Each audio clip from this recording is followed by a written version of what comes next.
That's our new classmate? Zilfar whispered, all three of his eye stalks trembling as they focused on the entrance to the gymnasium. Shh! It might hear you, Nixvala hissed, her translucent feather crests flattening against her skull in what was the Fodaran equivalent of wide-eyed terror. The object of their attention stood awkwardly in the doorway, squinting under the harsh fluorescent lighting of Galactic Federation Academy's most spacious athletic facility. Just under 2 meters tall, bipedal, with exposed skin on its face and hands that wasn't covered by the standard-issue uniform, the human looked almost disappointingly ordinary compared to the nightmarish descriptions that had been circulating through the Academy's messagenet. Professor Qzextel, a massive arachnoid whose exoskeleton clicked with every movement, approached the human with remarkable composure. Class, as I mentioned last cycle, we have a new exchange student joining us from Sol 3. Earth, the human corrected gently. The professor's mandibles clicked twice, the equivalent of clearing one's throat. Yes, Earth. This is Thomas Jackson, the first human to attend our academy under the new Deathworld Exchange Initiative. A wave of nervous chittering, warbling, and subharmonic vibrations rippled through the assembled students. Most shifted back involuntarily, creating a conspicuous bubble of empty space around the human. Thomas raised a hand in an awkward wave. Hi everyone. You can just call me Tom. Zilfar leaned closer to Nixvala, his voice barely audible. Did you read the briefing materials? Its homeworld has open bodies of dihydrogen monoxide covering 70% of the surface. That's not the worst part, Nixvala replied with a full-body shudder. They evolved on a world with predators. They're pursuit predators. They hunt things by chasing them until they die. Thomas, apparently blessed with better hearing than they'd anticipated, glanced in their direction with a wry smile. I can hear you, you know. The gymnasium fell completely silent, save for the quiet hum of the atmospheric regulators. Chapter. Tom had expected some degree of culture shock when he'd signed up to be the first human exchange student at the Galactic Federation Academy. The stack of warning documents, liability waivers, and diplomatic agreements he'd had to sign before even boarding the transport ship should have been his first clue. What he hadn't expected was being treated like some kind of monster just for showing up to gym class. Professor Qzextel gestured toward an empty spot in the formation with one of his secondary limbs. Please join the class, Mr. Jackson. Today we are practicing coordination exercises. Tom nodded and walked to the indicated spot, trying to ignore how the nearest students, a gelatinous cube with multiple nuclei, and something that looked like a sentient crystal formation, subtly oozed and clinked away from him. As I was saying, the professor continued, coordination exercises are essential for multi-species operations in shared gravity environments. We will begin with a simple synchronized movement pattern. Everyone, assume your primary stability stance.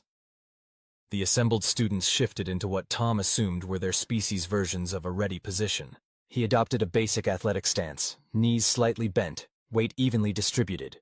Observe the holographic guide and match the movements, Professor Qzextel instructed as a glowing pattern appeared in the center of the gym.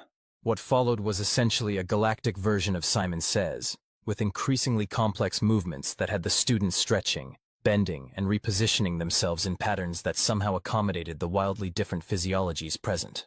Tom followed along, finding it fairly straightforward compared to his high school basketball drills. Meanwhile, many of his classmates were struggling, particularly with the more dynamic movements. Excellent form, Mr. Jackson, the professor noted during a transition. Most first-cycle students find these patterns challenging. Tom shrugged. It's not that different from some sports training back home. The crystalline being to his left emitted a series of high-pitched tones that his translator rendered as, "What is sports?" Before Tom could answer, Professor Qzextel's mandibles clicked rapidly in what Tom had come to recognize as excitement. An excellent question, Qzextel. Earth physical education involves competitive activities, does it not, Mr. Jackson? Perhaps you could demonstrate a basic Earth sports activity for the class? All eyes, stalks, sensory clusters, and photoreceptors turned toward Tom expectantly. Sure. Basketball might be hard without a ball, but I could show some basic calisthenics, push-ups, jumping jacks, that kind of thing. The professor's compound eyes gleamed. Yes, physical demonstrations would be most educational. Tom suddenly realized he was about to become a one-man Discovery Channel documentary for a class full of aliens who thought he was basically a dangerous animal. Well, he thought with an internal sigh, might as well give them a show. Is it dying? Zilfar whispered to Nixvala as they watched the human lower itself to the floor and then push back up with its upper limbs, repeatedly. I don't know, she replied, fascinated despite her fear. It's secreting liquid from its skin. Maybe that's a defense mechanism? They were observing from what they considered a safe distance as Thomas demonstrated what he called basic human exercise routines. The class watched in horrified fascination as the human performed movements that seemed to deliberately stress its structural components. These are called push-ups, Thomas explained, continuing the motion with ease. We do them to strengthen our upper bodies. Professor Kazadal circled the human, fascination evident in his posture. And this is a standard physical education activity for juveniles of your species? Yeah, pretty much, Thomas replied, switching to a one-armed variation that elicited a collective gasp from the class. We start doing these in elementary school. Zilfar's innermost eye stalk drooped in disbelief. They torture their young with strain-inducing repetitive motions? No wonder they became the dominant species on their planet. And this, Thomas continued, jumping to his feet with an alarming burst of speed, is a burpee. What followed was a complex sequence of dropping to a prone position, explosively returning to standing, and then launching his entire body into the air. By the 5 moons, HFY whispered. It can temporarily achieve flight without technological assistance. And why exactly do humans perform this burpee? Professor Qzexel inquired, mandibles clicking in what might have been concern. Thomas, breathing harder now but still maintaining composure, grinned. Mostly to torture ourselves, honestly. It's a full-body exercise that improves cardiovascular health and— It's a practice for hunting, isn't it? Interrupted Droon, a normally silent amphibious student with limited translator capability. For chasing prey? The human's expression shifted subtly, and several students instinctively moved back. Then, unexpectedly, Thomas laughed. I mean, I guess historically, maybe. But I've personally never chased anything except a bus or a deadline. No one seemed reassured by this statement. What about team activities? Professor Qzexel prompted. Your educational records mention participation in group physical competitions. Thomas brightened. Oh yeah, basketball was my main sport. It's a game where 2 teams try to throw a ball through elevated hoops. He looked around. I'd need at least one other person to demonstrate, though. An uncomfortable silence fell over the gymnasium. Oh, come on, Thomas said, his posture betraying what Tom's translator identified as exasperation. I'm not going to eat anyone. It's just a game. After a long moment, a tall, willowy student with 4 arms and bioluminescent patterns pulsing across their silvery skin reluctantly raised one limb. I will assist in the demonstration if it pleases the professor. Professor Qzexel's mandibles clicked rapidly. Excellent, Lumiksa. 20 academic credits for your voluntary participation in xenobiological research. The willowy student, Lumiksa, approached Thomas with visible trepidation. What is required of me, human Thomas? Just Tom is fine, Thomas said with a smile that several students interpreted as threatening, given the display of teeth. And all you need to do is try to keep me from getting past you to that marked circle on the floor over there. Like you're defending territory. Lumixa's bioluminescent patterns flashed rapidly in what Tom's translator suggested was nervousness. I understand. Defense of territory is a concept shared by my species. Great, Thomas said, bouncing slightly on his toes in a motion that several students found alarmingly energetic. I'll try to get past you, and you try to stop me. But no physical contact. That would be a foul in basketball. Lumixa nodded, positioning their 4 arms in what they hoped was a defensive posture. What happened next became legendary at the Galactic Federation Academy. Ciao, Tuss. Tom had intended a simple demonstration, some basic dribbling motions, a few crossovers, maybe a jump shot, all pantomimed without an actual ball. What he hadn't counted on was Lumixa taking the concept of territorial defense extremely seriously. As Tom made his first move, feinting left and preparing to cut right, Lumixa's body suddenly erupted in a dazzling display of strobing bioluminescence so intense that Tom had to shield his eyes. Whoa! He exclaimed, staggering back. Is that your defense? Lumixa's translator rendered their response with a note of pride. Intimidation displays are traditional in my culture's territorial disputes. Is this not acceptable in basketball? Tom laughed, genuinely delighted. Not exactly standard, but I like the creativity. In basketball, we'd use our bodies to block the opponent's path, like this. He demonstrated a defensive stance. Lumixa studied him intently, then attempted to mimic the stance with their forearms spread wide and their long, willowy torso lowered. Not bad, Tom encouraged. Now try to stay between me and that circle on the floor. What followed was a dance of sorts, with Tom employing various basketball moves, crossovers, hesitation dribbles, spin moves, while Lumisa attempted to block his path using a combination of human defensive techniques and their species' own natural abilities, which apparently included not just bioluminescent flashing, but also a remarkable flexibility that allowed them to stretch their limbs to nearly twice their normal length. The rest of the class had formed a wide circle, watching with a mixture of fear and fascination as the human displayed bursts of speed, agility, and coordination that seemed almost predatory in nature. Yet there was something undeniably playful about the interaction. The human is not attempting to harm Lumisa, Zilfar observed with surprise. It appears to be enjoying the challenge. Look at its face structures, Nixvala replied. Is that an expression of aggression or pleasure?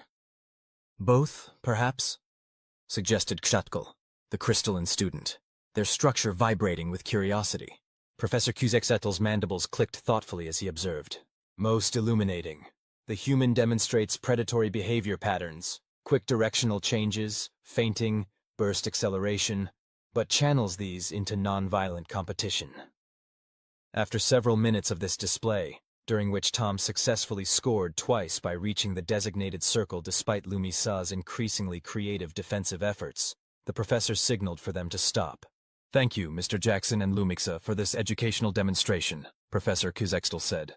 Class, what observations can you share about human physical capabilities based on what you've witnessed? There was a moment of awkward silence before a student with multiple tentacles and compound eyes raised an appendage. The human displays surprising energy efficiency. Despite exhibiting high-intensity movements, its respiratory and thermal regulation systems appear to recover quickly. An excellent observation, Keithlip, the professor acknowledged. What else? Its movements are predictively unpredictable, offered a hovering gas-filled student whose name Tom hadn't caught. It employs patterns designed to create false expectations in its opponent. Tom couldn't help smiling at the surprisingly astute analysis of basic basketball jukes.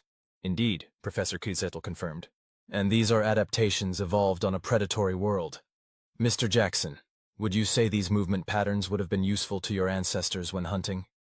Tom considered this, suddenly aware that his answer might affect how the entire class perceived humans going forward. Well, he began carefully, humans evolved as persistence hunters, which means we didn't typically rely on bursts of speed to catch prey. We would track animals for long distances until they became exhausted. The agility and deception movements probably developed more for avoiding becoming prey ourselves, and later became useful in warfare and eventually sports. This answer did not appear to reassure anyone. You hunted by exhausting your prey through relentless pursuit? Zilfar clarified, all three eye stalks now fully extended in alarm. And your recreational activities are derived from warfare techniques? Added Nixvala, feather crests fully erect. Tom sighed. This wasn't going well. Look, that's ancient history. Modern humans mostly use these abilities to play games, exercise for health, or occasionally run to catch a public transport vehicle. We're not out there chasing down animals with spears anymore. Fascinating, Professor Kuziextel interjected, perhaps sensing the growing tension. This demonstrates the evolutionary principle of exaptation, traits developed for one purpose being repurposed for another as a species evolves. Very educational. The professor turned to address the entire class. For our next session, we will incorporate some of these human movement patterns into our coordination exercises. Mr. Jackson, would you be willing to assist in developing appropriately modified routines for various physiologies? Tom nodded, surprised at the request. I'd be happy to, Professor. Excellent. Class dismissed for today. Please review the xenobiology briefing materials on Sol 3, Earth, before our next session. As the students began dispersing, most giving Tom a wide berth, Lumisa approached him, bioluminescent patterns pulsing in what the translator suggested was a pattern of curiosity rather than fear. Human Tom, your movement techniques were most instructive. Would you be willing to share more knowledge of these sports activities? I find the concept of ritualized predatory movement fascinating. Tom blinked in surprise, then smiled. Sure, I'd be happy to. And just so you know, basketball is actually one of our less physical sports. Wait until you hear about rugby or ice hockey. Lumi X's translator took a moment to process this, then rendered. There are more intense forms of ritualized combat in your culture. Most intriguing. Perhaps we could exchange knowledge. My species has competitive phosphorescence displays that require precise control of bioelectric currents. That sounds awesome, Tom replied honestly. I'd love to learn more. As they walked toward the exit together, Tom noticed Zilfar and Vkr'lak watching them with what he hoped was more curiosity than fear. Maybe this exchange program wouldn't be so bad after all. Word spread quickly through the academy about the human exchange student's physical demonstration in Professor Kuziextel's class. By the following day, the messengernet was buzzing with increasingly exaggerated accounts. I heard it can accelerate to full speed in less than a second, like a Fraxian jump predator, said one message. My doormate's cousin was there and said the human demonstrated how they hunt on Earth by chasing the Lumidari student for 20 minutes without stopping, claimed another. Apparently they secrete toxic substances from their skin when they exert themselves. That's why everyone keeps their distance, offered a third. Tom, blissfully unaware of his rapidly growing reputation, was focused on his xenobiology homework when the door to his specially reinforced dormitory room chimed. "Enter!" he called, expecting it to be one of the maintenance drones that regularly checked the environmental settings in his quarters. Instead, the door slid open to reveal Lumisa, accompanied by Zilfar, and surprisingly, 3 other students Tom recognized from his various classes. "Human Tom," Lumix greeted, luminous patterns rippling in what Tom's translator now identified as excitement. "We have come to request your expertise in physical training methodologies." Tom blinked in surprise. What now?" Zilfar's eye stalks bobbed in what might have been embarrassment. "After your demonstration yesterday, several of us reviewed the educational materials on human physical culture. We find ourselves interested in these exercise concepts. The ability to increase physical performance through deliberate stress application is not common among Federation species," added a small, gravity-defying student that Tom recognized as Vkr'lak, a member of a gas-based species that navigated via internal buoyancy chambers. "Most of us evolved to physiological optimality for our environmental niches and remain there." Tom set aside his homework, intrigued. "So you want me to teach you how to exercise?" "If you are willing," confirmed the final member of the group, a massive gelatinous entity named Blop, whose transparent body revealed complex internal structures constantly rearranging themselves. "Our mid-cycle physical assessment metrics are approaching, and we wish to improve our performance scores." Tom fought back a smile.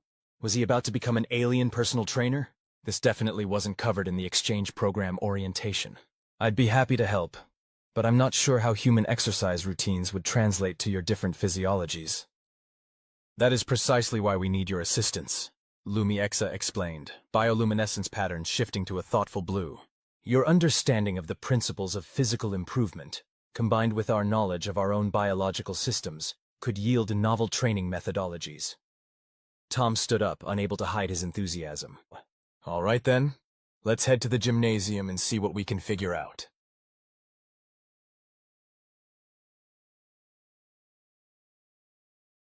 The Academy's gymnasium was deserted during evening hours, which Tom's new training group had apparently counted on. As they entered, the adaptive lighting adjusted to accommodate the varied visual spectrums of the assembled species. "Before we start," Tom said, falling naturally into the role of coach, "I need to understand more about your physical capabilities and constraints. Lumixa, let's start with you since I've already seen some of what you can do." The willowy alien stepped forward, patterns shifting to an attentive yellow. "My species, the Lumidari, evolved on a low-gravity world with dense atmospheric pressure.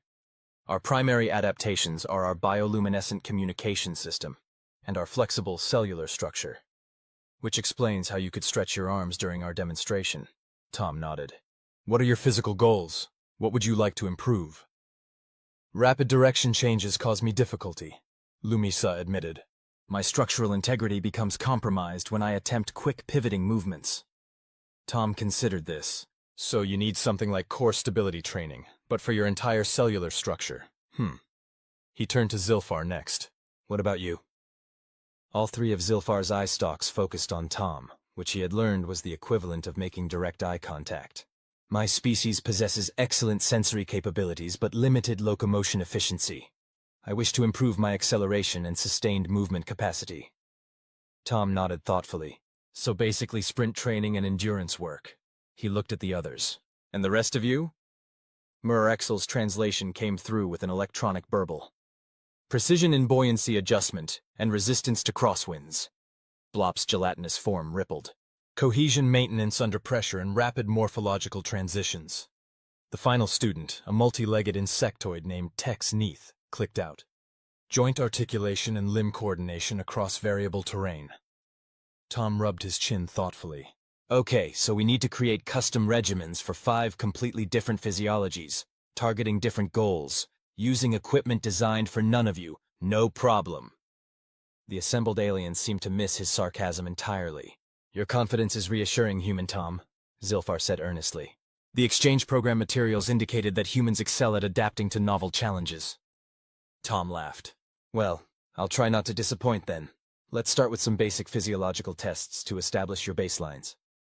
What followed was perhaps the strangest training session in the history of physical education. Tom drew on his experiences from various sports and workout routines, adapting exercises based on each alien's unique biology and goals. For Lumisa, he developed a series of progressive resistance exercises using the gymnasium's gravity modulators, gradually increasing the localized gravity to strengthen their cellular cohesion. Zilfar was prescribed interval training using the Academy's magnetic repulsion tracks, alternating between maximum speed bursts and recovery periods. Murrexel was challenged with navigating through increasingly complex air current patterns in the atmospheric control chamber, using precise buoyancy adjustments to maintain position. Blop's training involved rapid transitions between different obstacle configurations, requiring quick morphological adaptations while maintaining overall cohesion. And TX Neath was set to work on a modified agility course that required precise limb placement and coordination across varying surfaces. 2 hours later, Tom found himself surrounded by exhausted aliens, each expressing their fatigue in species-specific ways. Lumiexa's bioluminescence had dimmed to a faint glow. Zilfar's eye stalks drooped limply. Mr. Exel had sunk to hover just inches above the floor. Blop had lost some of their normal transparency, becoming slightly cloudy. Neath's multiple limbs trembled visibly. "Is this normal?" gasped Zilfar. "This sensation of systemic distress?" Tom had to suppress a laugh. "That's what we humans call feeling the burn. It means you're pushing your limits, which is how you improve." "Remarkable," Lumisa's translator rendered, their voice notably weaker. "You experience this voluntarily on a regular basis?" "Several times a week, ideally," Tom confirmed. "Your species' resilience is intimidating," Tex Neath clicked out. "To cultivate discomfort as a path to improvement. It explains much about human advancement." Tom hadn't really thought about it that way before. I guess when you come from a high-gravity, high-predation environment, you either get comfortable with discomfort or you don't survive. But this is just basic training. Back home, I wouldn't even be considered particularly athletic. This statement was met with a collective silence that Tom's translator struggled to interpret. "You are not an exemplar of human physical capability?" Blop finally burbled. Tom shrugged. "I'm about average, really. I was on my school basketball team, but I wasn't the star player or anything." The aliens exchanged glances, their various sensory appendages conveying what Tom was pretty sure was alarm. "There are humans more physically capable than you?" Murrexel's translator rendered with what sounded like awe. "Oh, definitely," Tom said, not thinking much of it. "Professional athletes, military personnel, extreme sports enthusiasts, they're on a whole different level." Another loaded silence fell over the gymnasium. "I believe I speak for everyone," Lumixa finally said, luminous patterns swirling in complex formations. "When I express gratitude that the Federation selected you as the exchange representative rather than one of these superior specimens." Tom laughed. "Don't worry. Even our top athletes aren't exactly the monsters you seem to think we are. We're not that scary." As if on cue, the gymnasium door slid open with a hydraulic hiss, revealing Professor Kuzextel's massive arachnoid form. The professor's compound eyes swept over the scene. 5 exhausted alien students and 1 perfectly comfortable human standing in the midst of various active training stations. "Most interesting." Professor Kuzextel's mandibles clicked. "It appears the rumors of an unauthorized xenophysical training consortium were accurate." Tom straightened up immediately. "Professor, I can explain." "No explanation necessary, Mr. Jackson," the professor interrupted, secondary limbs gesturing dismissively. "The Academy encourages cross-species knowledge exchange. I merely came to observe." The professor moved further into the gymnasium, examining the modified equipment setups with obvious interest. You have adapted standard training apparatus to accommodate diverse physiologies. Most innovative. It was Human Tom's idea, Zilfar offered, eye stalks perking up slightly despite obvious fatigue. He has been instructing us in human physical improvement methodologies. Indeed. Professor Kozeksetl's mandibles clicked rapidly. And what prompted this particular educational initiative? The alien students exchanged glances before Lumisa's bioluminescence pulsed in what Tom recognized as determination. We wish to understand how Deathworlders approach physical challenges. It is educationally valuable.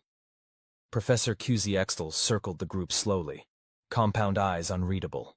Mr. Jackson, are you aware that physical training methodologies are part of the advanced xenocultural curriculum, typically reserved for third-cycle students specializing in frontier diplomacy? Tom's heart sank. No, sir. I didn't realize we were covering restricted material. To his surprise, the professor's mandibles clicked in what Tom's translator indicated was the arachnoid equivalent of laughter. Restricted? Quite the contrary. The Academy has been attempting to develop effective cross-species training protocols for cycles without significant success. The professor turned to address the entire group. Your initiative is precisely the type of spontaneous cultural exchange the Deathworld Initiative was designed to facilitate.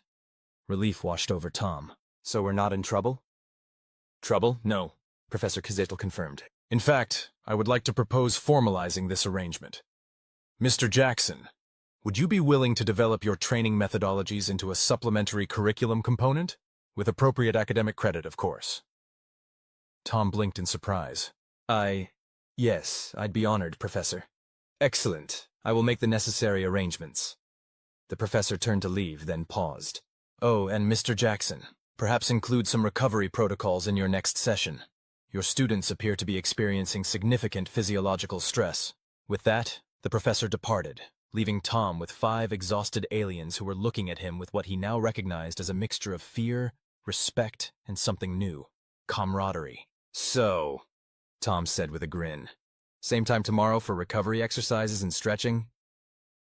The collective groan that followed needed no translation. Chacha.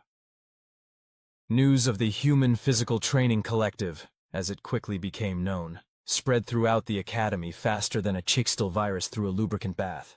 By the end of the week, Tom's small training group had tripled in size, with students from a dozen different species requesting to join. The Academy administration, seeing an unexpected opportunity, quickly approved Professor Kozeksetl's proposal to formalize the training as an official elective course. Tom found himself with access to sophisticated biometric monitoring equipment, species-specific physiological databases, and a designated training period in his academic schedule. 3 weeks into this new arrangement, Tom was in the expanded training facility, formerly an unused storage bay rapidly repurposed by the Academy's maintenance drones. Supervising as 27 students of varying species worked through their customized regimens. Remember to maintain molecular cohesion during phase transitions, he called out to a group of shapeshifters practicing rapid form changes. Efficiency comes from controlled transformations, not just speed. He moved to another station where several gravitationally sensitive species were practicing in a variable gravity field. Looking good, Vkr'lak. Your buoyancy adaptations are showing real improvement. As he continued his rounds, Tom noticed a cluster of unfamiliar aliens observing from the facility entrance. 3 tall, imposing figures with metallic exoskeletons and optical sensors that glowed with an intense blue light. Can I help you? Tom asked, approaching the newcomers. The central figure stepped forward. Cadet Thomas Jackson, I am Commander Vkr'lak of the Federation Security Forces. These are my associates, Lieutenant Keyes and Tactical Specialist Orban. Tom straightened instinctively. The Federation Security Forces were essentially the galactic equivalent of a combined military and police organization. Elite, highly trained specialists deployed for everything from peacekeeping to exploration of dangerous new territories. It's an honor to meet you, Commander, Tom said, trying to keep his voice steady. What brings you to our training session? Commander Vkr'lak's optical sensors scanned the facility with methodical precision. We have been monitoring reports of your innovative training methodologies. The ability to improve physical capabilities across diverse physiologies has significant implications for our operations. Oh, Tom said, surprised. Well, it's really just adapted human exercise principles. Nothing revolutionary. On the contrary, interjected Lieutenant Kez, their voice a metallic rasp through the translator. Federation species typically evolve to physiological optimality for their native environments. The concept of deliberately stressing biological systems to induce adaptive improvements is uniquely Deathworld. Tom wasn't entirely sure how to take that. So, you're interested in the training program? We wish to observe and evaluate, Commander Vkr'lak confirmed. If your methodologies prove as effective as preliminary reports suggest, the Federation security forces would be interested in implementing similar protocols for our multi-species units. Tom blinked. You want to use my workout plans for the galactic military? Security forces, corrected Tactical Specialist Orban. And yes, adaptive physical improvement across species boundaries would represent a significant tactical advantage in variable environment operations. Before Tom could respond, a familiar clicking approached from behind him. Commander Vkr'lak, Professor Q. Zaxtel greeted, mandibles moving in what Tom recognized as a formal gesture of respect. The Academy is honored by your interest in our exchange initiative. Professor, the commander acknowledged with a slight incline of their metallic head. The Security Council has taken note of this program's potential applications.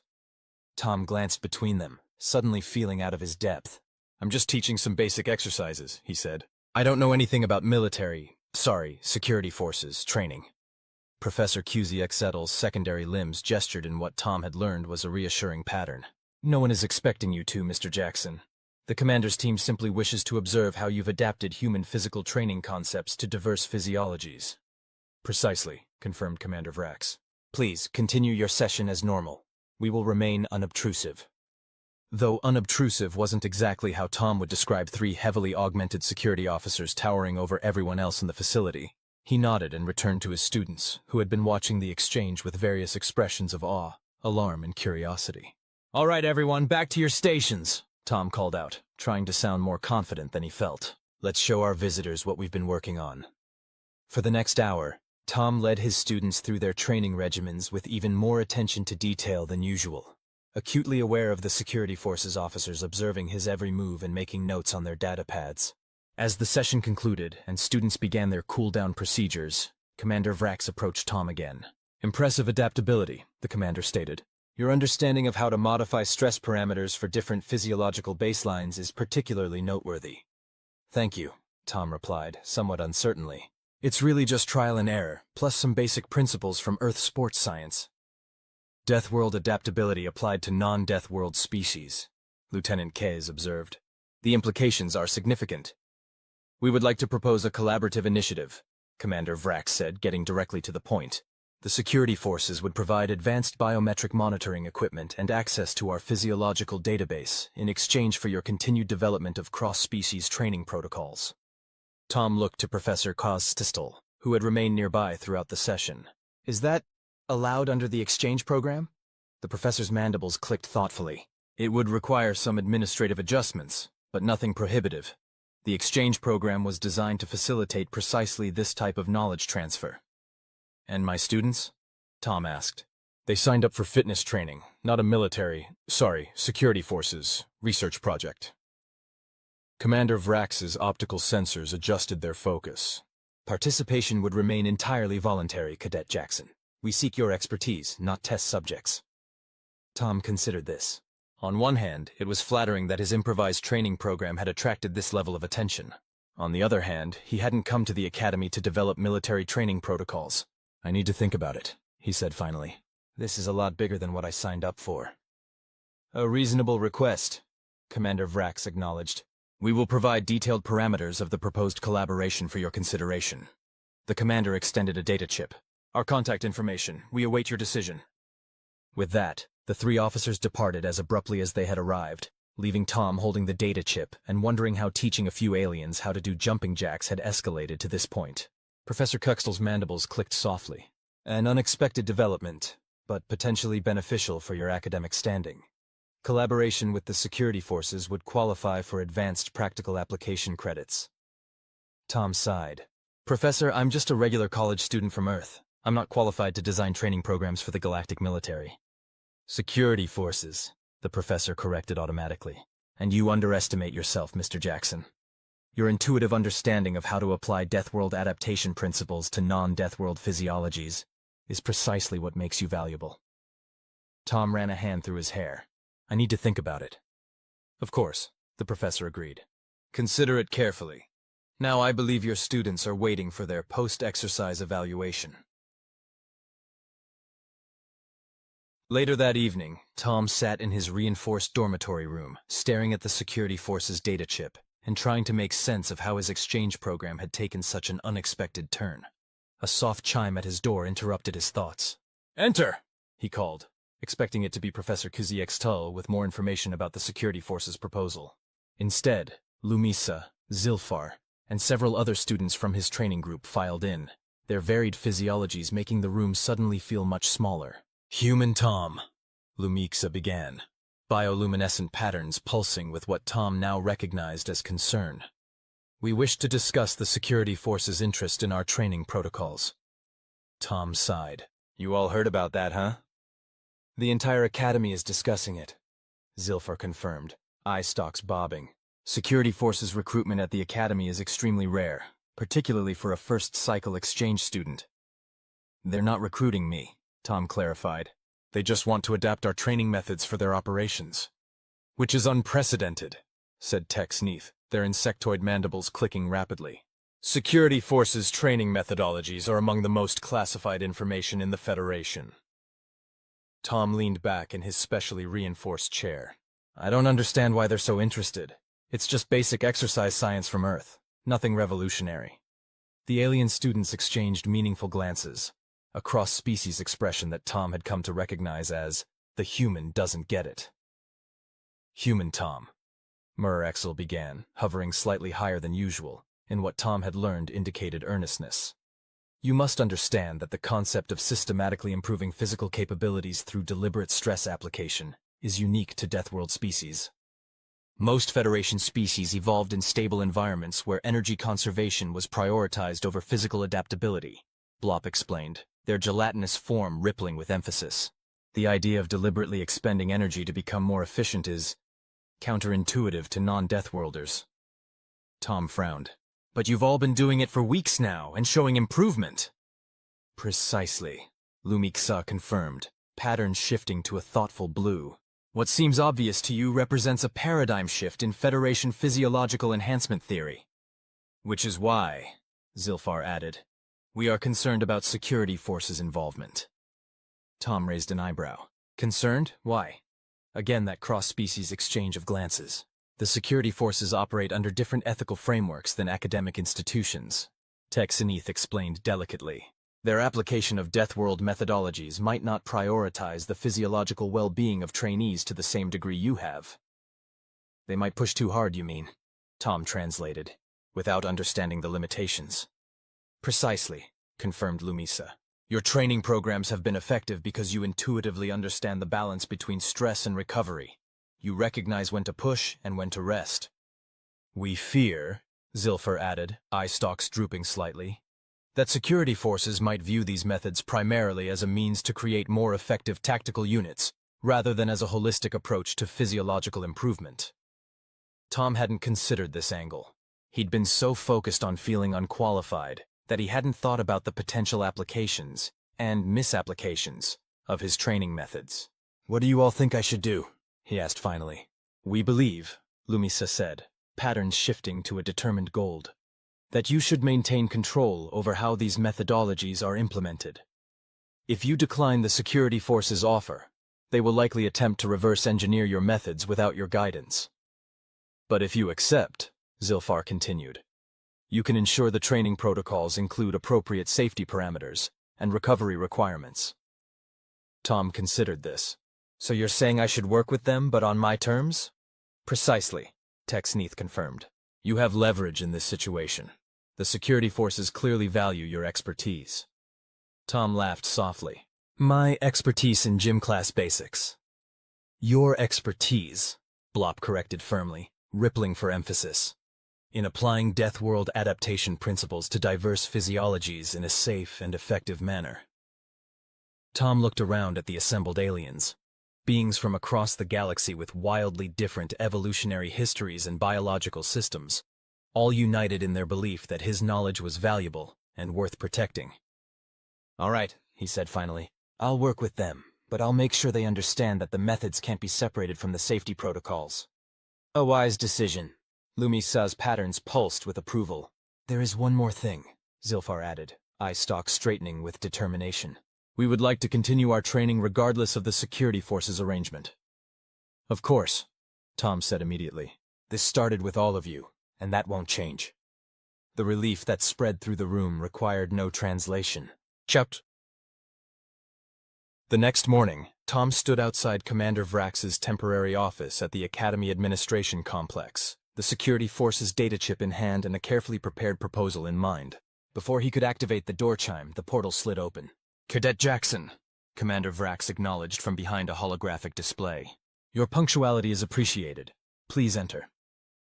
Tom stepped into the office, noting the sparse, functional design typical of military. Security forces. Facilities throughout human space as well. I've reviewed your proposal, he said without preamble, having learned that direct communication was valued in security forces culture. I'm willing to collaborate, with conditions. Commander Vrax's optical sensors adjusted their focus. Proceed. First, my primary commitment remains to my students and their well-being. Any protocols we develop must prioritize safety and appropriate progression. Reasonable, the commander acknowledged. Second, I maintain final approval over any training methodologies developed from my input. If I determine something is unsafe for a particular physiology, that's the end of the discussion. The commander's metallic exoskeleton shifted slightly. Safety parameters are standard in all security forces protocols. However, operational necessities sometimes require non-negotiable. Tom interrupted, surprising himself with his firmness. These aren't just training methods. They're systematic approaches to physiological adaptation. Applied incorrectly, they could cause permanent damage. A moment of silence followed as Commander Vrax's optical sensors studied Tom intently. Finally, the commander inclined their head slightly. Your concern for physiological welfare is noted and respected. We agree to your condition, with the understanding that you will provide clear documentation of your reasoning in any case where you invoke this authority. Agreed, Tom nodded. Third, my students continue as volunteers, not test subjects. They receive full data on their progress and can withdraw at any time. This aligns with Federation ethical standards for academic research, Commander Vrax confirmed. Any additional conditions? Tom hesitated, then decided to address the question that had been bothering him since the security forces' arrival. I'd like to understand why the security forces are really interested in this. Basic physical training can't be that revolutionary. Commander Vrax was silent for a moment, optical sensors dimming slightly in what Tom had learned indicated deep consideration. Finally, the commander activated a holographic display showing a star map. The Federation is expanding into previously unexplored regions, Vrax explained, highlighting several sectors. Many contain planets with environmental conditions more extreme than those our member species evolved to handle. Security forces units serving in these regions must operate at peak efficiency regardless of conditions. The display shifted to show physiological readouts for various species under environmental stress. Current adaptation protocols rely heavily on technological augmentation, the commander continued. Effective, but with limitations. Your approach, enhancing natural physiological capabilities through graduated stress application, offers a complementary method that could significantly improve operational resilience. Tom studied the display, beginning to understand. So this isn't about creating super soldiers. It's about helping diverse species function better in environments they weren't designed for. Precisely, Commander Vrax confirmed. The Federation's strength lies in its diversity. Species with different evolutionary histories working together, each contributing unique capabilities. Your training methods potentially enhance that fundamental advantage. Tom hadn't considered this broader application. All right, I'm in, under the conditions we've discussed. Excellent, Commander Vrax said, extending a metallic appendage. The Federation security forces welcome your expertise, Cadet Jackson. Tom shook the offered appendage, still somewhat amazed that his high school gym experience had somehow become relevant to galactic security. I'll need access to detailed physiological databases for all participating species, Tom said, already thinking through the practical requirements. And advanced monitoring equipment to track adaptations. Already arranged, Commander Vrax confirmed, transferring a data packet to Tom's Academy communication device. Lieutenant KZZ will serve as your technical liaison. Tactical Specialist Orban will coordinate practical implementation testing. As Tom reviewed the transferred data, He realized just how seriously the security forces were taking this project. The resources being allocated were substantial, including access to classified physiological databases and state-of-the-art biometric monitoring systems. "This is a lot more support than I expected," he admitted. Commander Vrax's optical sensors brightened slightly, the equivalent of a knowing smile. "The Federation does not underestimate Deathworlders, Cadet Jackson. Neither their challenges nor their potential contributions." 6 months later, Tom stood at the edge of the Academy's expanded training facility, now officially designated the Cross-Species Physiological Adaptation Center, watching as over 50 students from 24 different species moved through training regimens that had evolved far beyond his original improvised exercises. "The molecular cohesion improvements in the fluid state species are particularly impressive," noted Lieutenant Kazis, who had become a regular presence at the training sessions. 15% greater integrity under pressure without sacrificing transition speed. Tom nodded, reviewing the data on his holographic display. The key was understanding that they needed oscillating stress patterns rather than constant pressure. It mirrors how human muscles respond better to varied resistance than static loads. "A principle that seems to apply across remarkably diverse physiologies," observed Professor Kuzettel, who had joined them for the session evaluation. "Your instinctive understanding of stress adaptation has proven unexpectedly universal, Mr. Jackson." Tom shrugged, still somewhat uncomfortable with the praise his program had been receiving. "It's really just about understanding that improvement comes at the edge of capability, not beyond it. Push too little, nothing changes. Push too hard, you break down. There's a sweet spot in between. A deceptively simple principle with profound implications," Commander Vrax commented, approaching from the facility entrance. "The preliminary results from our field units are most promising. Operational efficiency in variable environments has improved 12% across all tested species groups." Tom couldn't help feeling a surge of pride at that. What had started as a simple attempt to help his classmates had evolved into a Federation-wide research initiative, with practical applications far beyond the Academy. "Human Tom!" called Lumixa from across the facility, bioluminescent patterns pulsing with excitement. "Observe our synchronized movement sequence." Tom turned to watch as Lumiexa, Zilfar, and several other members of his original training group demonstrated a complex coordination exercise that they had developed themselves, an elegant flow of movements that accommodated their diverse physiologies while creating a unified whole. "Most impressive," Commander Vrax observed. "The application of stress adaptation principles to improve interspecies coordination was an unexpected benefit." "They came up with that on their own," Tom said proudly. "I just taught them the basics. They've been developing their own applications." "The hallmark of truly valuable knowledge," Professor Kazestel's mandibles clicked appreciatively. "It spawns innovation beyond its original parameters."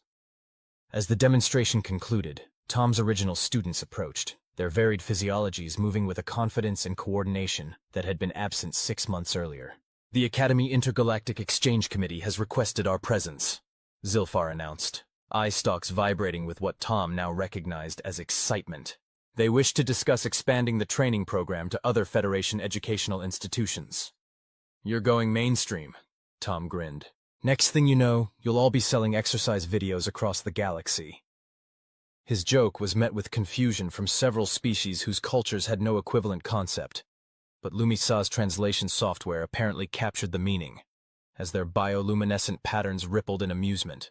"We wish to express our gratitude," Lumixa said, pattern shifting to a formal gold pattern. "Your willingness to share Deathworld knowledge has benefited us in unexpected ways." "Indeed," agreed Tex Neath, multiple limbs moving in a gesture of respect. "Beyond physical improvements, we have gained insight into human adaptation principles that have applications in many disciplines. The concept of controlled stress application for system improvement is being explored in engineering, medical research, and even computational design," added Blop, their gelatinous form shimmering with enthusiasm. Tom felt a warmth spread through him that had nothing to do with physical exertion. "I'm just glad I could contribute something useful. When I signed up for the exchange program, I never expected—" "To terrify an entire class by showing up for gym," Zilfar completed, eye stalks bobbing in what Tom now recognized as their species' version of gentle teasing. Everyone laughed, the sound a cacophony of clicks, warbles, electronic tones, and fluid vibrations that somehow harmonized into a moment of genuine cross-species connection. "Speaking of unexpected developments," Commander Vrax interjected, optical sensors focusing on Tom. The Federation Security Council has reviewed the results of our collaboration and has authorized me to extend an offer. Tom raised an eyebrow. What kind of offer? Upon completion of your academic program, the security forces would welcome you as a specialized consultant in cross-species adaptation training. Your expertise would be valuable as we expand operations into new frontier regions. Tom blinked in surprise. You're offering me a job? With the galactic military? Security forces, everyone corrected in unison, followed by another round of multi-species laughter. I don't know what to say, Tom admitted. I'm honored, but I haven't even decided what I want to do after graduation. There is no requirement for an immediate answer, Commander Vrax assured him. The offer remains open. Your contributions are valued regardless of your future path. Professor Kuzexetl's mandibles clicked thoughtfully. Perhaps most significantly, Mr. Jackson, you have demonstrated the true potential of the Deathworld Exchange Initiative. Knowledge sharing that benefits all parties involved. Lumiexa's patterns shifted to a thoughtful blue. When you first arrived, many of us feared what a Deathworlder might bring to the Academy. We never considered that the very adaptations that make your world dangerous could help us thrive in our own environments. I guess that's the point of exchange programs, Tom reflected. Finding unexpected value in our differences. Indeed, Professor Kuzexetl agreed. Though I must admit, we did not anticipate that the most valuable exchange would begin in a physical education class. As the group dispersed to return to their various responsibilities, Tom remained for a moment, watching the diverse species moving through the training facility with newfound strength, coordination, and confidence. 6 months ago, he'd been the frightening Deathworlder that everyone avoided in the hallways. Now he was a respected instructor, researcher, and, apparently, potential security forces consultant. All because he'd shown up for gym class. Tom couldn't help laughing at the absurdity of it all. If his high school basketball coach could see him now, training aliens to do burpees and talking about molecular cohesion under stress, well, he probably wouldn't believe it either. As he turned to leave, Tom noticed a new group of students entering the facility, wide-eyed first-years from various species, gaping at the training equipment with the same trepidation his original students had shown. Among them stood a tall, heavily muscled figure that could only be another human, the second exchange student from Earth. The newcomer caught sight of Tom and waved enthusiastically, crossing the facility with the easy confidence of someone used to being the strongest person in the room. You must be Thomas Jackson, the new human said, extending a hand. I'm Alex Kovacs, Earth's second exchange student. They told me to find you for orientation. Tom shook the offered hand, noting the powerful grip and the confused stares of the alien students watching this strange Deathworlder greeting ritual. Welcome to the Galactic Federation Academy, Tom said with a grin. Fair warning, they're all terrified of you right now. Alex blinked in confusion. Terrified? Why would they be? It's a long story, Tom laughed, clapping the newcomer on the shoulder. It all started when I showed up for gym class. The end. Listen, I don't care what your xenobiological assessment says. No species that evolved on a 1.0 G world with barely Category 2 atmospheric pressure could possibly be the most physically intimidating force in the known galaxy. Commander Vkr'lak flicked his upper appendages dismissively, the gesture sending ripples through his crystalline exoskeleton. It's statistically impossible. The holo projection flickered as Lieutenant Zarquin adjusted her ocular implants, careful not to let her frustration show. Not that it mattered. Xenovarians like Vkr'lak could sense emotional shifts through minute electromagnetic fluctuations. Being a Valarian with naturally occurring bioelectric fields made hiding her annoyance about as effective as trying to conceal a supernova behind a napkin. With all due respect, Commander, these readings aren't theoretical. The human delegation arrives tomorrow, and High Council Intelligence flagged this report specifically for our division. She gestured at the data swirling around them. They may not look impressive. They look like sad, furless primates with embarrassingly inefficient respiratory systems, interrupted Vkr'lak, his crystalline appendages tinkling softly as he gestured at the anatomical scan. Where are their backup organs? Their secondary nervous systems? They don't even have proper exoskeletons. I watched this exchange from my corner of the briefing room, taking another sip of my synthesized caffeine substitute. As the only human consultant in the Galactic Diplomatic Security Corps, I'd grown accustomed to these conversations. The first rule of being human in space: never interrupt aliens when they're underestimating you. It's practically our superpower. Captain Reeves, perhaps you'd care to weigh in. Zarquin's 4 eyes blinked in sequence, a Valarian gesture indicating she was officially bringing me into the conversation. I set down my mug, one emblazoned with World's Okayest Xeno Liaison in fading letters, and stood up. All 14 feet of Commander Vkr'lak towered over me, his crystalline body refracting the overhead lights into dazzling patterns across the briefing room. Commander, with respect, there's a reason humans are always placed at the back of diplomatic gatherings. The crystal behemoth tilted what passed for his head. Because you're physically unimposing and thus unlikely to trigger territorial responses in the more evolved species? Not exactly, I said, suppressing a smile. It's so we can see everyone who might try something stupid. The Central Galactic Diplomatic Hub was, as always, a marvel of engineering and poor judgment. Floating serenely in neutral space at the confluence of 17 major trade routes, it resembled nothing so much as a massive geometric snowflake, constructed by an architect with an unhealthy obsession with fractals and too much access to exotic materials. Remind me again why we don't just hold these summits via hologram. I muttered to Zarquin as we swept through the security checkpoint, my DNA scan causing the system to chime in what I'd come to recognize as mechanical surprise. The Imbreki Collective refuses to participate in remote summits after the Great Translation disaster of 2389. She replied, her 4 arms moving in perfect synchronization as she adjusted her ceremonial uniform. Besides, you know as well as I do that 90% of diplomacy happens in the hallways, not the meeting rooms. Was that the one where "we come in peace" got translated as "your offspring tastes delicious with mild seasoning"? No. That was the Hran incident of 2377. The translation disaster involved the Galactic Chancellor's closing remarks being rendered as an extremely detailed mating proposition to the entire Imbreki delegation. I snorted. Gotta love those translator algorithms. The resulting 12-system trade embargo lasted 63 years, she reminded me dryly. Hence in-person meetings with flesh-and-blood translators, I conceded. Still seems inefficient. Says the representative of a species that still occasionally resolves diplomatic incidents by having their leaders engage in Twitter wars. Low blow, Lieutenant. We've evolved. Now we use TikTok diplomatic dance-offs. We rounded a corner and entered the vast atrium where delegates from across the galaxy mingled before the official proceedings. The usual circus was in full swing. Representatives from 247 recognized sentient species attempting to navigate the Byzantine labyrinth of interstellar etiquette without causing an interplanetary incident. The Aquilian ambassador was carefully avoiding the Draconis contingent after last year's unfortunate comment about their evolutionary relationship to what humans would call fancy goldfish. The methane-breathing Jeverins clustered near their environmental stations, their translucent bodies pulsing with bioluminescent conversation.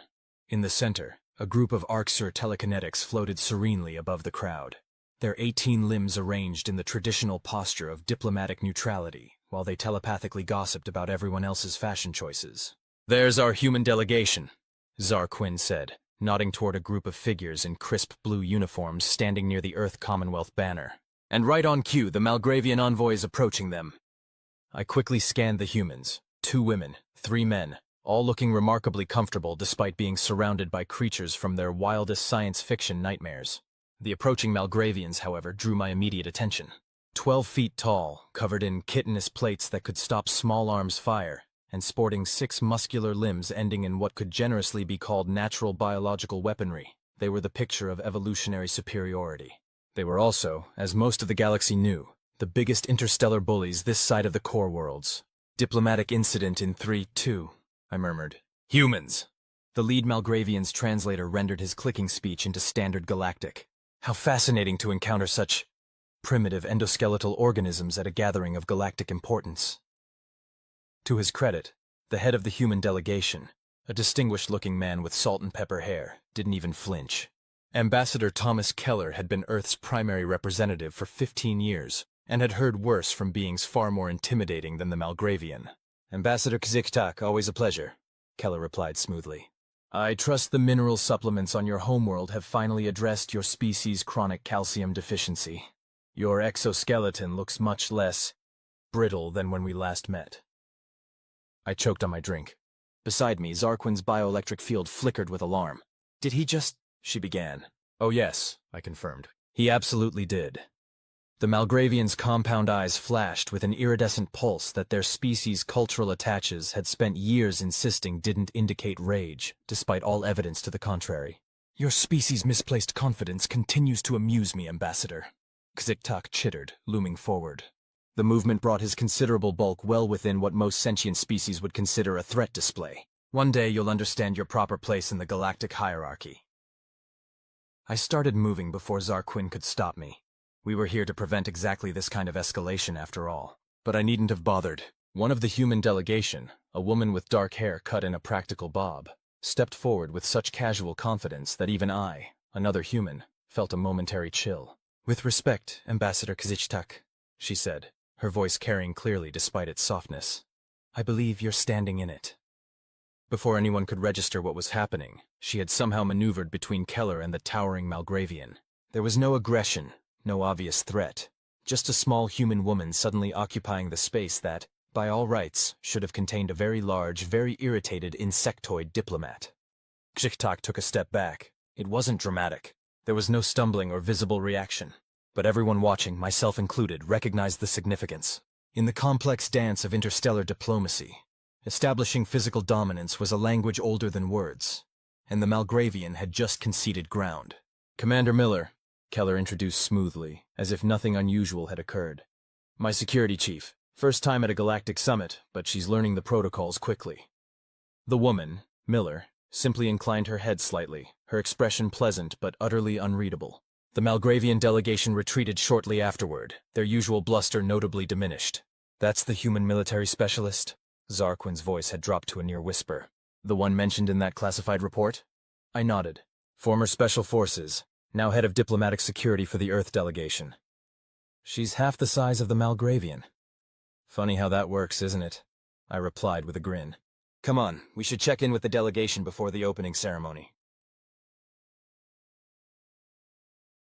The Grand Assembly Hall was designed to accommodate beings from microscopic silicon-based intelligences to massive gas giant inhabitants who manifested physical avatars for diplomatic purposes.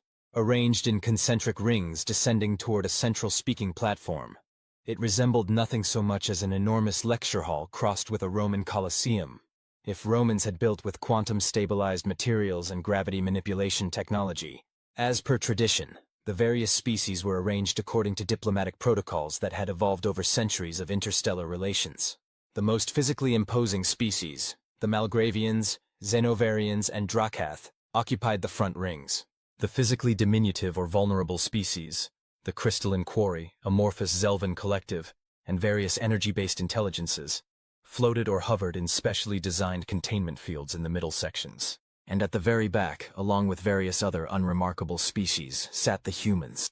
Commander Vkr'lak, acting as security liaison for the Xenovarian delegation, intercepted me as I was performing a final sweep of the human section.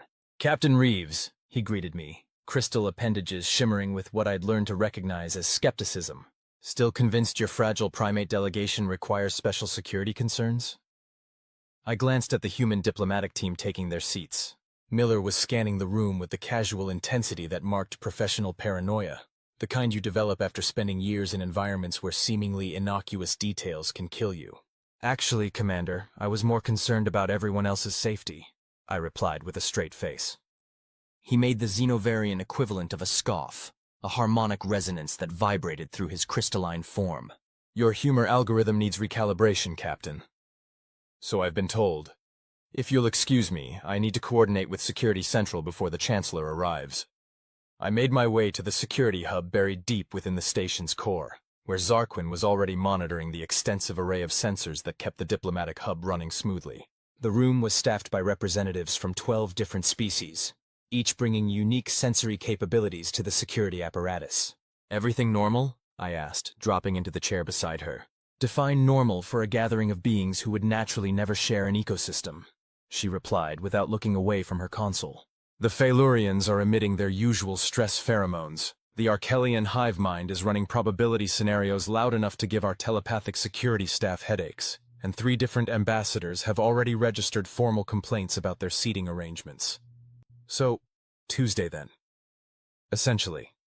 She finally turned to face me, all 4 eyes blinking in that sequential pattern that indicated she was about to ask something uncomfortable.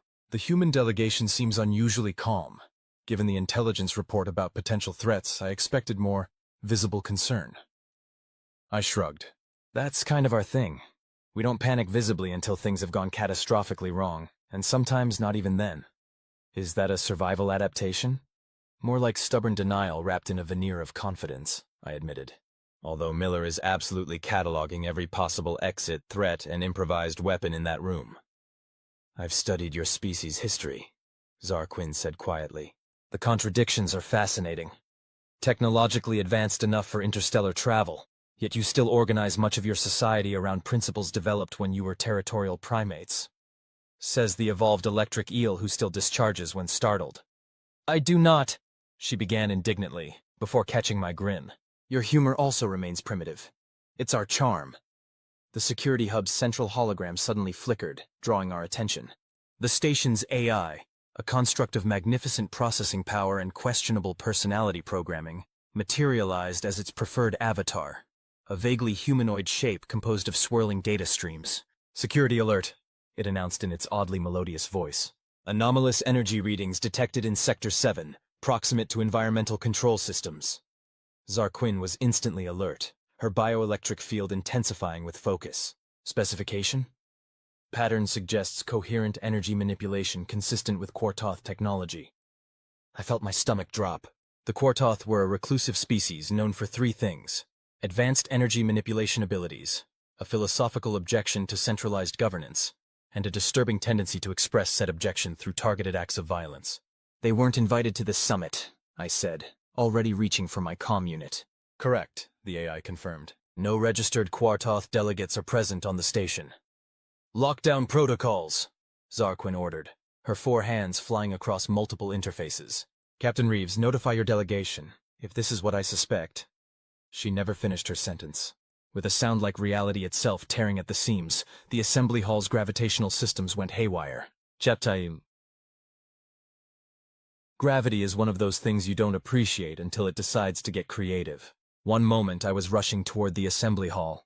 The next, I was floating along with everything not bolted down, including several unfortunate delegates whose species hadn't evolved with a strong grip reflex.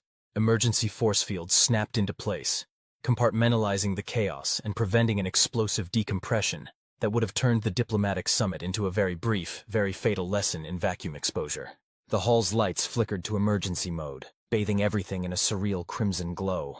Through the security feeds, now floating untethered from their consoles but still functioning, I could see the assembly hall had become a three-dimensional nightmare of panicking diplomats, drifting furniture, and the distinct energy signature of Quartoth technology pulsing at the chamber's center. Threat assessment? I managed to ask while anchoring myself to a support beam. Zar Quinn, who had magnetized her uniform to a console, replied grimly. Gravitational manipulation device, likely designed to incapacitate while they make demands. Standard Quartoth approach. They consider themselves revolutionaries, not murderers. Small comfort, I muttered, watching as various species reacted according to their evolutionary programming. The methane breathers were frantically trying to stay near their environmental units. The telekinetics were doing fine, naturally. The more massive species were struggling against inertia that suddenly worked against their impressive bulk. And the humans? I squinted at the feed showing the human section. Where most delegations were in varying states of panic, the Earth representatives appeared to be organizing? Miller had anchored herself and was systematically securing the other delegates with what looked like standard-issue emergency tethers. Keller was calmly speaking into his comm unit, and most surprisingly, none of them looked particularly distressed. Your delegation seems remarkably composed, Zar Quinn noted, following my gaze. Astronaut training, I explained. Extended zero-G operations are part of standard Earth diplomatic preparation. Plus, humans secretly enjoy floating. Before she could respond, the central platform's holographic projector flared to life, displaying the unmistakable energy form of a Quartoth, swirling patterns of light forming a vaguely humanoid shape that pulsed with barely contained power. Representatives of the so-called Galactic Confederacy, the being's translated voice resonated through the chamber. Your governance model is fundamentally flawed. True liberty cannot exist within hierarchical systems predicated on evolutionary accident rather than philosophical truth. Great, I sighed. Political extremists with physics-breaking technology. My favorite combination. The Quartoth continued, its energy form pulsing with intensity. We will release control of this station's systems when the Chancellor acknowledges the right of all sentient beings to exist free from centralized authority. Until then, you will remain as you are, untethered, adrift, and at the mercy of forces beyond your control. A fitting metaphor, wouldn't you agree? The diplomatic chamber erupted in a cacophony of translated protests, threats, and what I strongly suspected were several species-specific obscenities that the translation algorithms tactfully rendered as expressions of extreme disapproval. Amidst the chaos, I noticed something on the security feed, a disturbance near the human section. Not among the humans themselves, who remained surprisingly coordinated, but at the security door behind them. "Zarquin," I called, pointing to the anomaly. "What's happening there?" She focused her 4 eyes on the feed, then made a startled sound. "Someone's trying to access the maintenance shaft behind that section. But with security protocols engaged, that door should be—" The door slid open. "Locked," she finished lamely. On the feed, Miller detached herself from the human group and, with a controlled push, propelled herself precisely toward the open doorway. The ease of her movement suggested considerable experience with zero-gravity maneuvering. "Your security officer is abandoning her post during a crisis?" Zarquin sounded genuinely shocked. I shook my head, feeling a grin spread across my face despite the situation. "No, she's taking a shortcut." Understanding dawned on the Valarian's features. "The environmental control hub. It's directly accessible through that maintenance shaft. And that's where our Quartoth friends would need to be to maintain control of the gravity systems," I confirmed. "Want to bet Miller already figured that out?" Zarquin's bioelectric field pulsed with what might have been admiration. "Your species continues to confound probability assessments, Captain. It's kind of our specialty." The Quartoth was still monologuing about the philosophical underpinnings of their anti-hierarchical worldview when the gravity abruptly returned, not in the gradual, controlled manner of a normal restoration, but all at once. The result was precisely what you'd expect when hundreds of floating beings suddenly become subject to gravity again. Chaos, collisions, and a symphony of startled exclamations in dozens of languages. Zarquin and I had managed to brace ourselves, having seen Miller's progress through the maintenance shafts on our security feeds. The Quartoth representative, however, was caught completely off guard. Its energy form flickered violently as it tried to maintain coherence in the suddenly restored gravitational field. "What is happening?" it demanded, its translated voice losing its earlier confidence. "This is not possible. Our operatives have control of the environmental systems." "Had control," came a new voice over the chamber's comm system. Miller's tone was calm, almost conversational. "Past tense is important here." A security feed from the environmental control hub appeared on the main display, showing Miller standing over 3 unconscious Quartoth physical forms. Unlike their energy projection, their corporeal bodies resembled tall, willowy beings with pale, almost translucent skin. All 3 were neatly restrained with what appeared to be improvised bindings, fashioned from equipment cables. "You—" The Quartoth representative's energy form pulsed erratically. "How did a primitive endoskeletal being overcome 3 of our operatives? We are evolved energy manipulators." "And I'm a human who grew up in Montana," Miller replied with what sounded suspiciously like amusement. "We had to walk 8 miles to school in the snow, uphill both ways. Makes you tough." I couldn't help it. I burst out laughing. The absurdity of the situation, the perfect deadpan delivery, and the completely baffled silence that followed was too much. Zarquin gave me a look that somehow conveyed confusion with all 4 eyes. "Is that accurate? Your educational facilities required such journeys?" "It's a human expression," I explained, trying to compose myself. "An exaggerated way of saying we're used to difficulties." "Ah, hyperbole as cultural bonding ritual. Fascinating." The security hub's doors hissed open, and Commander Vkr'lak entered, his crystalline form showing stress fractures that indicated he'd had a rough landing when gravity returned. "The situation?" he demanded, ignoring the fact that he was addressing a technically lower-ranked officer. Zarquin, ever professional, answered promptly. "Quartoth incursion neutralized. Human security officer Miller located and incapacitated the operatives controlling the environmental systems." Vkr'lak's crystalline structure emitted the harmonic frequency that indicated disbelief. 1 human female overcame 3 Quartoth energy manipulators? That's statistically improbable to the point of impossibility. And yet, I gestured to the security feed where Miller was now directing a cleanup crew with brisk efficiency. "There's your statistical impossibility in action." The Xenovarian commander studied the feed for a long moment. I may need to recalibrate my assessment of human physical capabilities. Don't feel bad. I patted his lower appendage sympathetically. Everyone makes that mistake exactly once.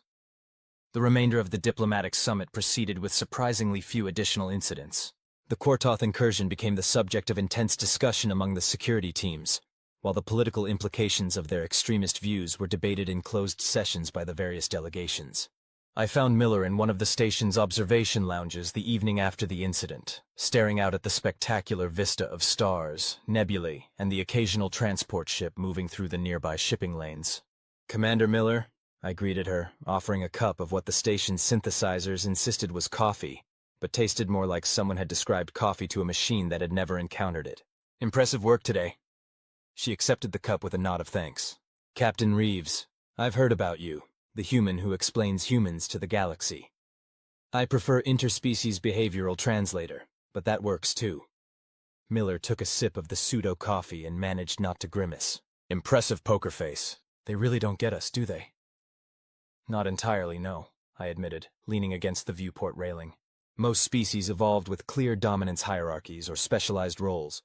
The idea of a generalist species that can adapt to almost any situation is disconcerting to them. And the fact that we look soft and squishy doesn't help," she added with a slight smile. "Exactly. They all evolved with some specialized advantage. Exoskeletons, telepathy, energy manipulation, whatever. We just got pattern recognition, endurance, and a concerning willingness to try absolutely anything once." Miller chuckled. "Twice if we like it, 3 times to make sure." We stood in companionable silence for a moment, watching the stars. Finally, she asked, "How did you end up here? Most humans stick to Commonwealth space." "Anthropological curiosity," I replied. "Wanted to see how the rest of the galaxy lived. Turned out I had a knack for translating human behavior into terms other species could understand." "You?" "Military career path. Specialized in low-gravity combat operations during the Proxima incident. When they needed someone for diplomatic security with zero-G experience, I fit the profile." She paused.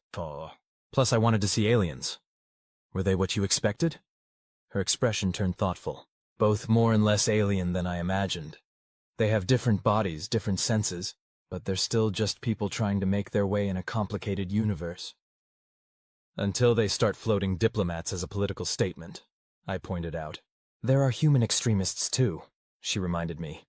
"The Quartoth at least had a philosophical position beyond my tribe good, your tribe bad." "Fair point." The lounge door slid open, admitting Commander Vkr'lak and Lieutenant Zarquin. The crystalline giant seemed to hesitate momentarily upon seeing us, which was a novel experience. Xenovarians weren't typically given to uncertainty. "Commander Miller," Vkr'lak's translated voice carried a note I hadn't heard from him before, something approaching respect. "The Galactic Security Council requests your presence for a debriefing regarding today's incident." Miller straightened, immediately professional. "Of course, Commander. Lead the way." As they left, Zarquin lingered behind, her bioelectric field pulsing with what I recognized as amusement. "He's been reviewing human physiological data for the past 3 hours, she informed me. "Particularly your species' muscle density, reaction times, and problem-solving methodologies." "Finding anything interesting?" "He keeps muttering about generalist adaptation and deceptive morphology. I believe he's experiencing what humans call a paradigm shift." I laughed. "About time. What about you? Still think humans are just soft primates with delusions of grandeur?" Her 4 eyes blinked in that sequential pattern I'd come to associate with serious consideration. "I think humans are exactly what the galaxy needs right now. Adaptable enough to thrive anywhere, tough enough to survive anything, but humble enough to sit in the back and watch carefully." "Humble might be stretching it," I admitted. "Perhaps, but there is wisdom in appearing less threatening than you are. The truly dangerous predators rarely announce themselves." She gestured to the door. "Shall we join the debriefing? I suspect it will be educational for everyone involved." The aftermath of what came to be known as the gravity incident rippled through galactic diplomatic circles for months afterward. The Quartoth extremists were handed over to their government for justice according to their own laws. The security protocols for the diplomatic hub underwent comprehensive review and enhancement. And humans, much to the consternation of several traditionally dominant species, received considerably more attention. Commander Vkr'lak found me in the officers' mess a week after the summit concluded, his crystalline form settling into a specially reinforced chair across from mine with a musical tinkling sound. "Captain Reeves," he greeted me formally. "I have been authorized to offer you a position on the Galactic Security Council's Special Advisory Committee for Cross-Species Threat Assessment." I nearly choked on my synthetic coffee. That's unexpected. Is it? The harmonic patterns vibrating through his crystalline form suggested genuine curiosity. "You possess unique insight into a species that defies conventional categorization. Recent events have demonstrated the tactical value of such perspective." I set down my cup slowly. "Is this your way of saying you were wrong about humans?" The Xenovarian made a sound like wind chimes in a hurricane, their equivalent of a dismissive snort. "I was not wrong. I was operating with insufficient data. There is a difference." "Of course there is. Your species remains statistically anomalous," he continued, undeterred. "By every metric of evolutionary development, humans should be confined to their home planet, not spreading throughout the galaxy. You lack natural defenses, possess no inherent psionic abilities, require constant atmospheric support. And yet we keep surprising you," I finished for him. "Precisely." He leaned forward, his crystalline structure refracting the overhead lights into dazzling patterns. I wished to understand why. I considered my answer carefully. This wasn't just friendly curiosity. It was a security assessment from one of the most influential species in the Galactic Confederacy. "Humans evolved as persistence predators on a death world," I finally said. "Earth has everything from microscopic pathogens to massive predators, extreme climate variations, tectonic instability, and regular extinction-level events. We survived not by being the strongest or fastest, but by being the most stubborn." Stubborn.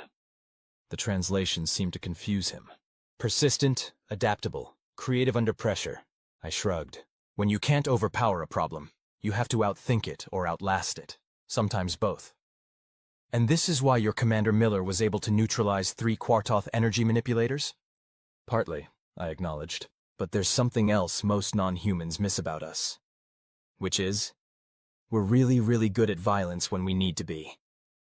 The crystalline being vibrated with what might have been discomfort. "That is concerning." "It should be. Humans don't look dangerous. We're soft, relatively small, and seemingly fragile compared to many species. But we evolved hunting animals twice our size by literally chasing them until they collapsed from exhaustion. We can lose incredible amounts of blood and survive. We heal from injuries that would be fatal to most species. And most importantly," I leaned forward, dropping my voice slightly, "we've spent our entire evolutionary history fighting each other, refining the art of violence against opponents with identical capabilities and weaknesses." Vkr'lak remained silent for a long moment. Finally, he said, "This explains why humans are always seated at the back of diplomatic gatherings." I smiled. "Now you're getting it. Not for their protection, for everyone else's. You can observe the entire room, track all movements, identify threats before they develop." His crystalline appendages clinked thoughtfully. "A predator's position." "I wouldn't go that far," I demurred. "Let's just say we've learned to be cautious. The galaxy's a big place, full of wonderful diversity and occasional threats. We prefer to have a good view of both. And the administrative designation as a minor species with limited evolutionary advantages? Let's just say we don't mind being underestimated." I finished my coffee and stood up. "About that advisory committee position, I accept." "Excellent." Vkr'lak rose as well, towering over me in a way that would have been intimidating if I hadn't just watched one of my species take down 3 energy beings with apparent ease. "The first meeting is tomorrow. The topic is revised security protocols for multi-species gatherings. Any particular focus?" The Xenovarian commander made the harmonic sound that passed for their version of dry humor. "Current seating arrangements are being reconsidered. Several delegations have expressed concerns about having humans behind them." I laughed. "Told you. Never underestimate the species sitting quietly in the back. They're either harmless or the most dangerous beings in the room. And humans are definitely not harmless." "A lesson," Commander Vkr'lak acknowledged with a respectful incline of his crystalline form. "The galaxy is rapidly learning. The end."